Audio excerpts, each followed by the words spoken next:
So we're here to talk about dating in 2026.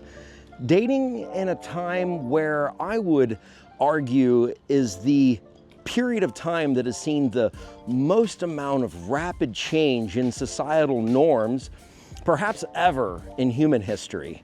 It is a turbulent time to be out there in the marketplace dating. At least that's what it's felt like to me in my observations.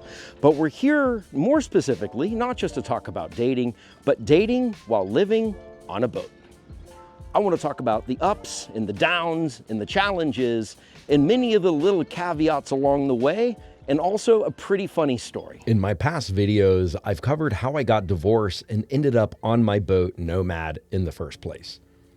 I always make the joke that when I was married, my wife at the time and I dreamed of sailing on a catamaran, but we got divorced before the boat could happen, which then I joke that I lost both a wife and a hull. Hence me living on now a monohull here on Nomad.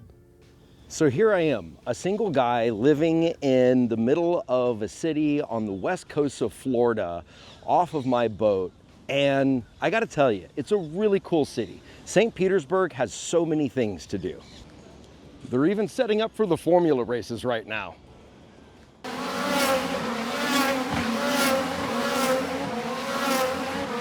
So I ended up doing a lot of dating in downtown St. Pete. There's so many places to go. But what's interesting is when the topic inevitably came up of where do I actually live, I'd be like, well, you know, I basically live downtown, and let's just say I have great views of the water. So of course, eventually I would say that I live on a boat, and that would necessitate three basic questions or responses. One was, of course, surprise.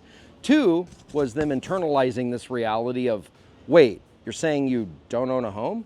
And then three, always my favorite, was when they would say, oh, so, yeah, how long do you plan on doing that for? Which is great, because it's almost as if they were thinking, well, if we end up in a relationship, how long do I have to wait this whole boating phase out with this guy? So when they finally come to learn this about me and they're trying to size things up, where does it go from here? Dating, going on the first few dates, sharing where I actually live and what my life kind of looks like. I think you'll be surprised to hear what actually happens as they get to know me. And the surprise is that if they get to know me, if we make it past just one or two dates and we actually hit it off on any meaningful level, the same thing tends to happen. They fall in love with sailing. Me, not so much. But this idea of sailing, of being able to go anywhere in the world on your boat and live such a simple life that opens up so many new horizons. I find as people who are not used to being on boats or being introduced to sailboats come onto my boat and these women get exposure to it. The couple that have, I don't mean to make it sound like a bunch of women, but the few that have, and in my dating experience, they have really come to dig this idea of cooking on a boat and of living more simply and living more like a minimalist. Even small things like grabbing the little freezer basket here and taking it with me to the local Saturday market that happens every morning. It's only 200-yard walk from Nomad down to this market, and I fill up my little basket with all the local meats and then go back to Nomad and have a great little meal. To just hanging out and lounging, enjoying some books, playing some different movies at night and having some media to watch, to looking out my hatch at the stars or just the bright noonday. My perfect little closet having exactly what I need inside of it. And everything in its place. It's hard not to romanticize living on a boat.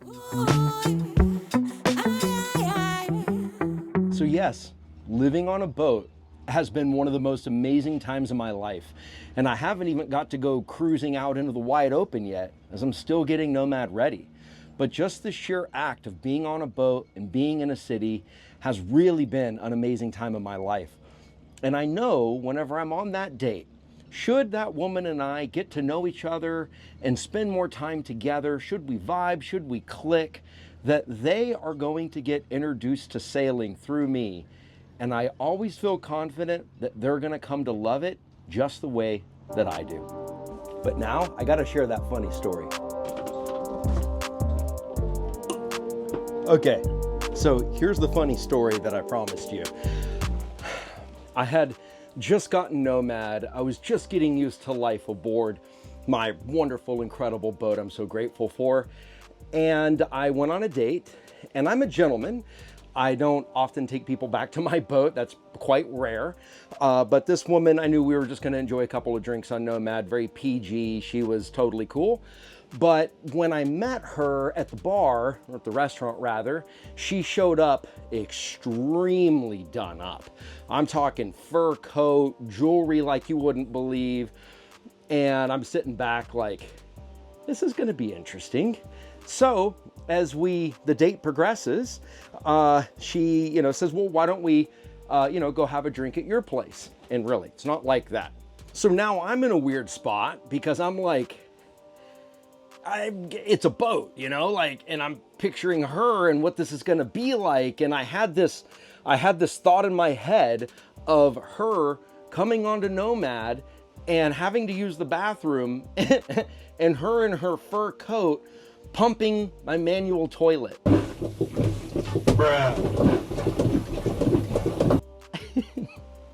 And I just started laughing, and I'm like, there's only one way to handle this situation, and it's to completely own it.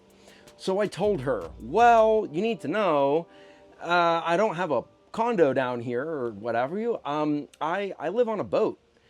And then she leans back and goes, a boat?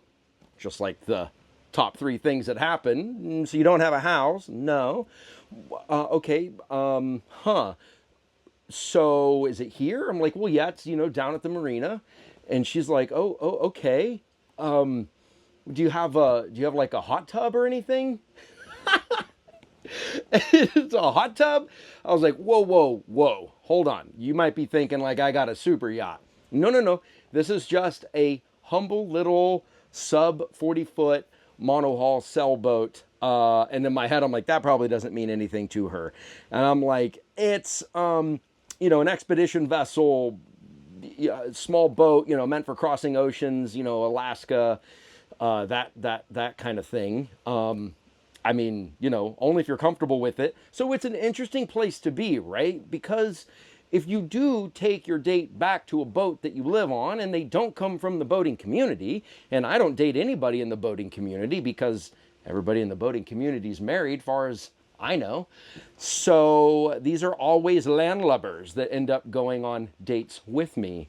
And to catch you guys up very currently, I'm not currently dating anybody. I'm way too busy doing way too many things.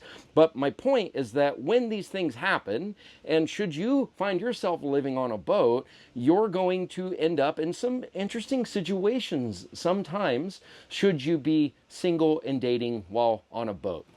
And to wrap up the story, sure enough, she did end up wanting to come back and see the boat. So I brought her back, and sure enough, she needed to use the bathroom. And before you knew it, she's in there in her fur coat on Nomad pumping the manual toilet. And let me tell you, that's a vibe.